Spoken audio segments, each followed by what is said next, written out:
What is going on, guys? Bruin Steel here. Welcome back to another WWE broadcast. I'm your host, Bruin Steel, and I'm once joined by Canadian Yorker. And today we are recapping the Monday Night Raw that took place October 7th, 2024, and it took place in St. Louis, Missouri. And it is the fallout from Bad Blood. Canadian Yorker, how's it going tonight? It's going awesome tonight. I can't complain. There's a lot going on, man. A lot of things happening.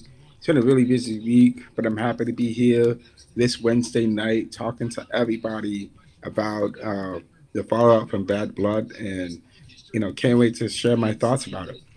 All right, so let's get started. So we start off the show with once again Sexy Red, who was introduced as St. Louis' own. She welcomes everyone, and CM Punk opens up the show where he slowly walks out, limping and taping up everywhere. A big sell job for the brutality of the Hell in the Cell match he went through. And he said that, is it good to be dead in St. Louis, Missouri on Monday Night or Raw? And then he said there's no CM Punk said he's in no condition to be here and he had to come to see everyone. He's alive, but he doesn't like it. He's a winner, but it doesn't feel like he won. He wants to say that it felt tremendous stepping outside of hell and slamming the cage door behind him. By the way, that match made him feel, leaves him with a lot of questions.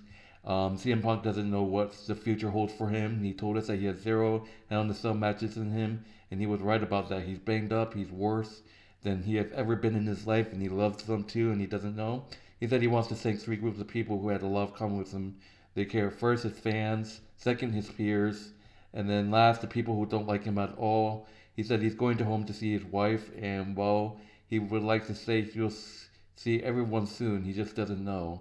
He waved, so we might see CM Punk just take a break. Um, and Seth Rollins interrupts CM Punk. Yes, Seth Rollins indeed in the building and walking out as Punk is leaving. They have a brief stare down, and Seth's shoulder checks Punk on his way to the ring. So no love lost there, folks. So hopefully they build up that CM Punk and Seth Rollins feuds in the future. Seth Rollins grabs the mic and says he's got to do the right thing before they get started. He said that he said he from everything he went through Saturday night, from everyone in the building, CM Punk get well soon because the sooner you get back, the sooner I can kick your ass and retire you for good. That's what Seth said. um, and then Rollins said he's been gone a couple of months and things have gotten crazy. He said he talks about Dominic Mysterio hanging from a shark cage. The final boss is back, and hell, we must have frozen over because Cody Rhodes is out here teaming with Roman Reigns. So Seth Rollins had something to say about Cody Rhodes teaming up with Roman Reigns, and I don't think Seth is happy about that. And Seth Rollins getting punched in the mouth by Kevin Owens. And he basically said he's going to go back and try to cover. He said he's back to destroy Bronson Reed. He said Reed isn't here tonight, but he knows he's somewhere watching and he wants to listen real close. He gets right up to the camera and speaks to him. Reed tried to ambush him 2 months ago and end his career for what? To make a name for himself? Seth says, congrats, big boy. After six tsunamis, Seth knows his damn name. And Seth said, you wanted to get famous, big boy? I give you your 15 minutes. Seth Rollins challenged Bronson Reed to a match, telling him to name the place and time. And just like he entered Punk, Rollins get interrupted on the way out. Jey Uso is the guy who comes in hot this time, and the crowd is insane for him. They share a brief stare down, and Seth heads to the back. So interesting.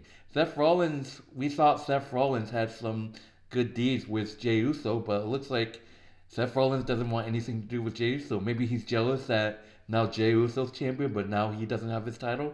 I don't know. So that would do it for the opening segment. What are your thoughts on CM Punk's promo? What are your thoughts on Seth Rollins going after Bronson Reed, and what do you think of Rollins ignoring Jey Uso? I think it's interesting that CM Punk and Drew McIntyre, after what happened with them at the Bad Blood, there's a fallout there. I think this is the end of the feud between CM Punk and Drew McIntyre. Um, I thought that this is gonna continue a little bit longer, but it looks like it's gonna be the end because um, Seth during the match between Drew McIntyre and CM Punk. Drew McIntyre was injured in the match between because CM Punk hit Drew McIntyre with a briefcase with the the toolbox, and he hit him with some other weapons, and that made him break out and bleed on the, and that was not scripted at all. And it happened in real time. So because he had that injury, because he sustained those injuries, he required 16 stitches to his temple, and of course, getting stitches is not a very good thing. It's not a very pretty sight. So Drew McIntyre definitely is injured. He's going to be out for a little while. We probably won't hear from him for a month, maybe two. For Drew McIntyre, so Seth Rollins and so like I say, CM Punk has definitely closed the page on what's going on. Seth Rollins, CM Punk is also banged up as well, and CM Punk, he's trying to move forward. Seth Rollins is going to be the new person that CM Punk is going to be feuding with. We know this, and this is going to be very exciting to see because I definitely would like to want to see what's going to happen between CM Punk and Seth Rollins now that Drew McIntyre is out the way, and that's going to be interesting to see. With CM Punk, there's just so many things going on. Seth Rollins has to settle his feud, this beginning feud that he's going on with Bronson Reed, and that's going to be really interesting now. He's and there's a lot that's going on. Bronson Reed is head hunting for his next target. He took out Braun Strowman, so that's going to be interesting to see what's going to happen between uh, Bronson Reed and Seth Rollins, and I do believe Seth Rollins definitely is not happy with what Cody Rhodes has done thus far with him joining himself up with Roman Reigns. Roman Reigns definitely Seth Rollins does not like the fact that Roman Reigns has joined forces with Cody Rhodes. Not only that, but we've never really seen an interaction between Seth Rollins and Jey Uso. I believe they've avoided each other completely. And now that Jey Uso is a champion and Seth Rollins is not the champion, Seth Rollins definitely has some feelings in regards to Jey Uso being the champion. And we're definitely going to see Seth Rollins feud with Jey Uso sometime in the future. So I definitely see that happening. There's so many new storylines coming out. It's so exciting to see these new things happening. All right, so moving on to the first match of the 2 hour Monday Night Raw. Forgot to mention you guys that this is the first 2 hour show of Monday Night Raw. It's no longer 3 hour. So that's going to be interesting. So this is going to be like this for the rest of the year. And 2025 starts, 2025 hits, it's going to go back to 3 hours. So we got Jey Uso versus Xavier Woods for the Intercontinental Championship. Jey Uso's first title defense against Xavier Woods. It was a slow start, and then it went back and forth. Woods was in control when he tried to come off the top rope. Uso met him with a super kick that led to into a slash, a Uso splash to get the 3 count.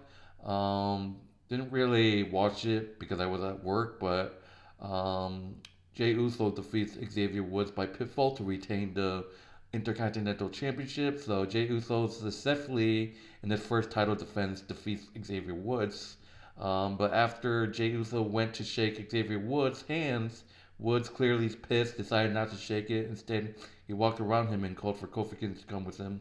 Kingston wondered why he wouldn't shake his hand, and Woods yelled at him about how, yes, he got beat, congrats, go shake his hand again. Then Braun Breaker showed up out of nowhere and speared Jey Uso out of his shoes. Kingston saw this and told Woods they need to go help. Xavier tried to talk him out of it, but Kofi ran in. He ended up eating a spear too. When he rolled out and Woods was tending to him, Braun ran all the way around the ring and hit a huge spear on him too. He poses with the title to end the segment. So yeah, I guess Braun Breaker didn't really actually turn face, but online said that he's a baby face, so I guess he was playing with everyone. I guess that's the fastest heel turn. That's the shortest babyface run we have ever seen, I guess. So I think Braun Breaker just played Jey Uso. So we might be seeing Jey Uso versus Braun Breaker Part 2. And people are like, Jey Uso is really going to lose the title to Braun Breaker, right? Because they're going to just send Jey Uso to SmackDown to help Roman. But what are your thoughts on all this? I think it's great. This is a great title defense for Jey Uso. I don't want Jey Uso losing his title so quickly to Braun Breaker or to anyone else for that matter, because Jey Uso needs to hold his title for a little bit before he can lose it to someone of some caliber. So, it'll be great to see Jey Uso continue to get wins. Unfortunately for Xavier Woods, with him and Kofi Kingston, the New Day continues. We're gonna see this continuous breakdown of the New Day. It's slowly happening before our eyes. Xavier Woods is turning heel before our eyes, and he is going to definitely turn on Kofi Kingston or turn on Jey Uso. This is gonna happen for sure. Um, Ron Breaker, it looks like, yeah, he definitely played us for, making him think that he's a face dude. He's gonna face Gunther for the World Heavyweight Championship. But obviously, he just lost his title to Jey Uso. So why in the world will he go from losing his title to instantly challenging Gunther for the World Heavyweight Championship? That doesn't make any sense whatsoever. So Braun Breaker is definitely wants to have his title back, his Intercontinental title back, and he definitely doesn't want to challenge Gunther for the title. So I definitely see it makes sense that there should be a round two match between Jey Uso and Braun Breaker, and I hope Jey Uso beats Braun Breaker to retain his title. So I just hope to see that. I'd love to see that happen. Yeah. And I think they could either do a Braun versus Jay, just right on what they did with Sammy. They might just do Braun and Jay again on Raw or something like on Raw, or they could just do Braun Breaker versus Jey Uso at Crown Jewel. Crown Jewel is the next pay per view, so we could see definitely we see Braun versus Jay at Crown Jewel if we wanted to. So we have Yeah, to see what happens. But moving on, we obviously see Rhea Ripley on pre-tape promo saying that it's smart to recruit Raquel Rodriguez, but it would have been smarter if she didn't get caught. And all she's done is guaranteed another beating. The thing is, you need Raquel is now. I'm just gonna have to go through both of you. So I can't wait to see how Rhea deals with both Raquel and Liv Morgan. And we might see some more one-on-one matches between Rhea and Raquel. So um, and another video teased us the return of the War Raiders. So we might see the return of the Viking Raiders, but they're going to be called the War Raiders instead. So that's going to be exciting to see. So that's pretty much it until we see Karen Cross talk to Miz, and Miz tells R-Truth, who comes back, says that Austin Truth is over. So Miz and R-Truth break up, and that's basically it. So moving on to the next match, we got Sheamus versus Pete Dunne. We got them competing in I believe it was a let me see a Donnybrook match. So no disqualification, anything goes. Sheamus versus Pete Dunne, a feud that's been going for a while, and hopefully this is the last they see of each other. I don't know, but Sheamus and Pete Dunne in an old-fashioned Donnybrook match. It went back and forth. So they get to the fighting right away, but it's Dunne who takes the advantage. He gets slammed into the commentary desk, and basically they trade Sheamus and Pete Dunne trade blows. Create a stop where Sheamus uses Shillelagh to hold Dunne in place on top of a whiskey bar barrel to hit the 10 beats of Proran. Then white noise through the table. Sheamus hitting a white noise on Pete Dunne for the table. Man, as Pete Dunne made a comeback and blasted Sheamus with a cricket bat and then a drawer. He grabbed some zip ties and tied Sheamus's hands behind his back. So Sheamus has two hands behind his back. This was really impressive. So Sheamus had two of his hands tied behind his back. A huge kick to the head only goes to two, and then Sheamus managed to stand up, and hit not one but two bro kicks while both of his hands are behind his back. So that was impressive. Falling on top of Dunne after a second and scoring the pin. So Sheamus defeats Pete Dunne by pinfall in this old-fashioned Donnybrook match. So that was really crazy seeing Sheamus hit two bro kicks while having two hands tied behind his back. So that was impressive. Pete Dunne didn't see that coming. So what is your thoughts on Sheamus getting this big win over Pete Dunne in this old-fashioned Donnybrook match? I say, man, that was a classic. That was a banger match. Pete Dunne and Sheamus continue to deliver, it's great. That was a very impressive win by Sheamus. I'll say the same. It was an impressive win by Sheamus to get the win over Pete Dunne. And obviously, Pete Dunne is not done with Sheamus whatsoever because this is embarrassing. For Pete Dunne to lose to a man who had his hands tied behind his back is embarrassing. And, there's no way Pete Dunne is going to let that go. Obviously, he's going to want some payback. He's going to want to even the score. So Pete Dunne is not done with Sheamus whatsoever.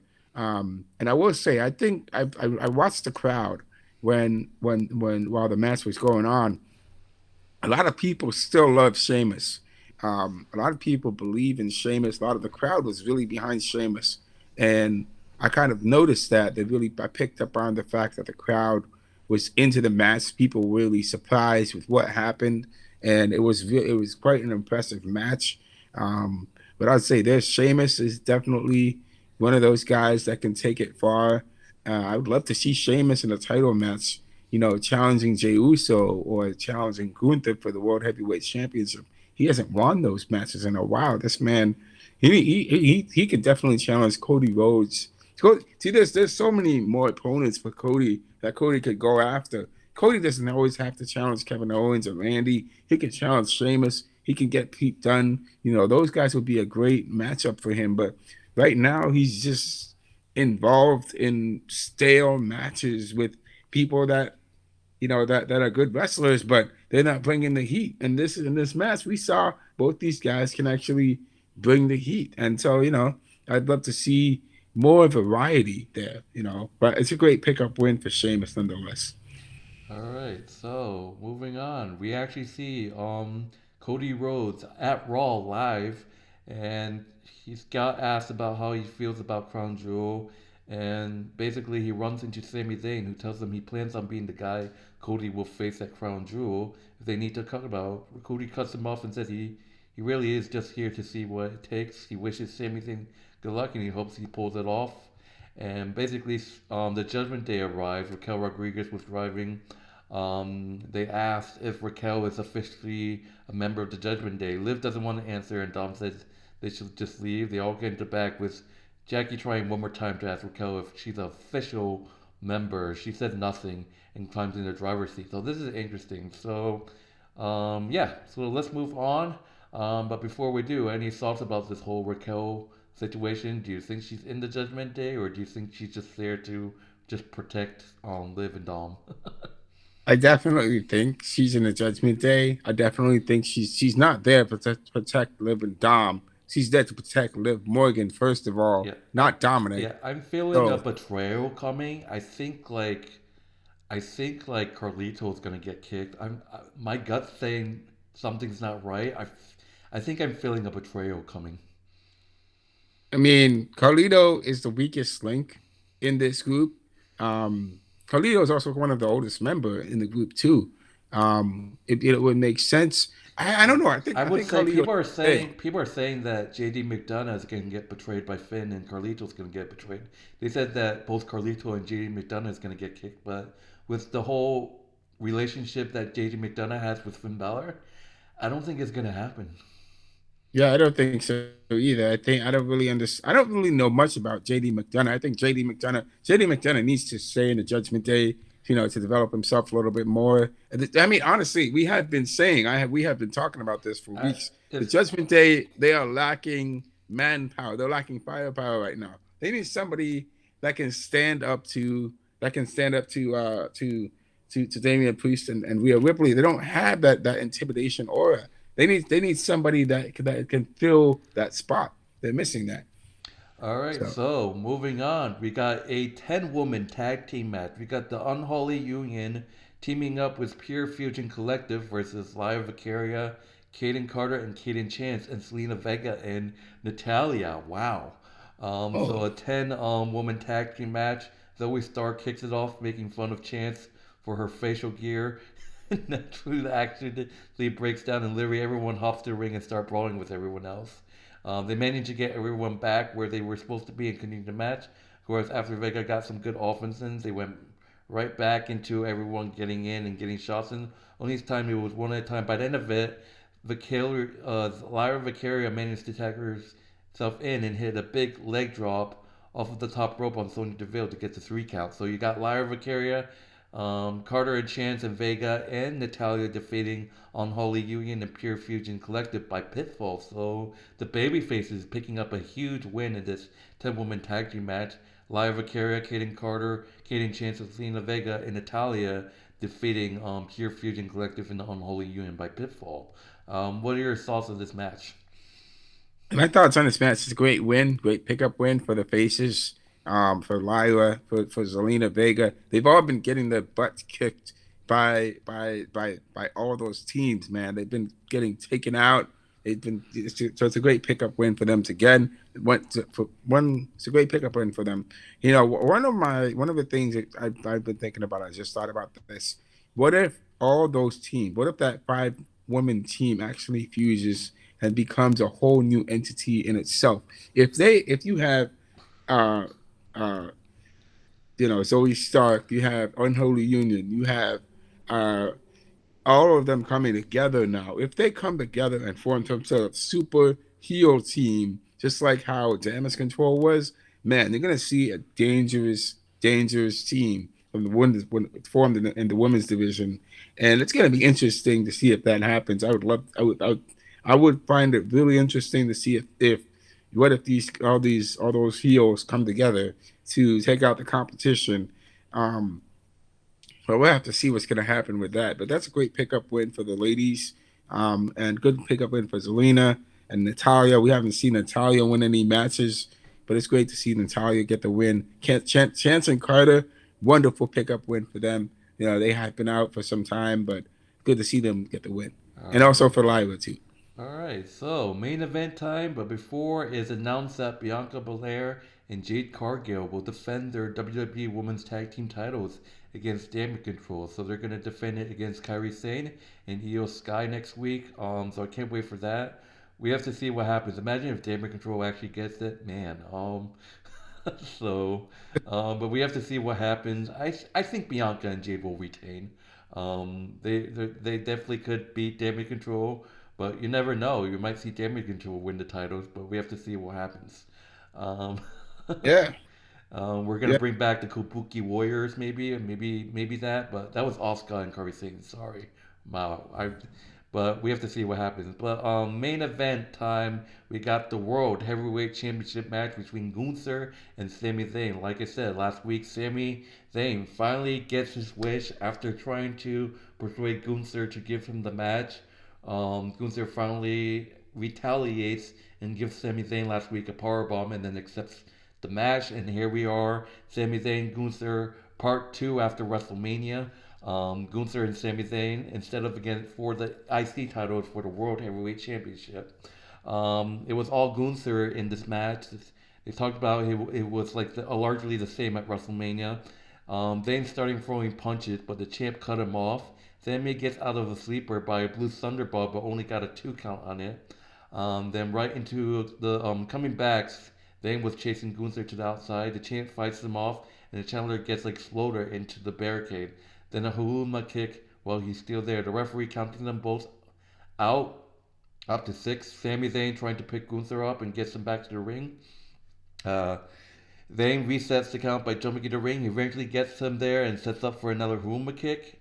It hits. He sets up for another. Gunther meets him with a huge lateral in the middle of the ring. A very close 2 count off of that. Sami Zayn tries to roll him up and gets another close 2. Gunther back up. Hits a big powerbomb. Stacks. But even that only gets to crowd hot for this, chanting Sammy's name. And for some odd reason, this was amazing. Like, how is Sammy in this match? Gunther with another power bomb, but the second time, Sami Zayn only kicks out at 1. The champ is shocked, looking at Hammy, honking up, but he breaks out of and locks in a sleeper. Sami Zayn fights and fights, but he's fading. The ref lifts his arm, but he answers the call, reaching out for the rope, almost there. Gunther falls back, and Sami Zayn passes out. Gunther retains the World Heavyweight Championship by submission, defeating Sami Zayn. What a match this was. And Gunther puts the title around his own waist before the referee can raise his hand. As he walked to the back, Cody Rhodes music hit. He came out to have a stare down just as the show was going off air. So it's official. We're gonna have Cody Rhodes versus Gunther at Crown Jewel for the um, Crown Jewel Championship that Triple H introduced at Bad Blood. So someone's gonna be a double champion. So I can't wait to see. And this is like everyone's dream match. Everyone wanted this. Everyone wanted to see Gunther versus Cody Rhodes. And here we are. This is going to be an amazing match. So, champion versus champion, winner takes all, the Crown Jewel Championship and the title they're holding. So this is going to be interesting to see. So, what are your thoughts on Gunther defeating Sami Zayn by submission? And what are your feeling? How are you feeling about Cody Rhodes versus Gunther? So I think that for this match between Gunther and Sammy, uh, it this match has been building up for some time. Gunther had to exercise his demons. He had to exercise the WrestleMania loss that he lost to Sami Zayn at WrestleMania. Um, Obviously, he put his everything into this match. Sami Zayn put his everything into this match. Sami Zayn kept coming back and fighting and fighting and fighting, and Sami Zayn, showed his fighting spirit, and every single time Gunther tries to take him out, Sami gets right back up. Um, Sammy definitely shows that he is a fighting champion. He has the potential to be the next champion, the next world heavyweight champion. However, Gunther is just too versatile, man. Gunther just took him out. Gunther tried to use everything that he could and eventually he did get to him. He did overpower him. He choked him out. Sami Zayn couldn't do nothing at the end of the match because he ran out of gas. He couldn't. He didn't really have much more to go. But so this is a great win for Gunther to get a win against Sami Zayn because Sami Zayn can no longer say that he lost. He beat Gunther at WrestleMania. But guess what? Gunther beat Sami now, and he pretty convincingly. And we knew that this was going to happen. Going forward with Gunther versus Cody Rhodes, I wonder how Cody Rhodes is going to beat Gunther if this ever happens at Crown Jewel. Maybe it won't happen because the Bloodline is going to be getting involved and costing Sammy the match. I mean, costing Cody Rhodes the match. And I think that's going to happen in the future. Probably it's going to happen because now The Rock is back. Roman's going to be there. I mean, there's going to be a lot of things that's going to be happening. It's going to get crazy. I don't think there will be a champion. There may not be a champion, one true champion coming out of Crown Jewel. Um, we'll have to see what's going to happen. I am excited to see Gunther versus Cody Rhodes because this is going to be really interesting to see who's going to be the one champion. Will it be Cody Rhodes or will it be Gunther? We're going to have to see. And we're Um, also going to get the Morgan versus Nia Jax. That's interesting. Two heels going at it too. So we have yes. to see what happens. But anyways, that would do it, guys, for the Monday Night Raw. In terms of grading, I love the show. So many championship matches in this show. We had the Intercontinental Championship. We had obviously this World Heavyweight Championship, and we had a really good test. I give this a plain A. How about you? I would give it a B plus. I think it was good. There were some things that could have been done better, but I definitely think that it was a good show. All right, so that would do it, guys. That would do it for Monday Night Raw. My name is Bruin Still. This is Canadian Yorker. Be sure to check out Canadian Yorker's YouTube channel. The link will be in the description of this video, as well as our WWE Wrestling Bros, our wrestling channel. The link will also be in the description of this video. And yeah, it's officially on the road to Crown Jewel, which I believe is taking place at the beginning of November. So we still have a long way to go. We have to see what happens. So hopefully, Crown Jewel is great. And this is going to be Monday Night Raw. So moving forward, Monday Night Raw is going to be 2 hours instead of three, and SmackDown is going to be 3 hours actually. So that's going to be interesting to see. So yeah. So take it easy, guys. Enjoy the rest of your night, and we'll see you in the next broadcast. See you guys later. Talk.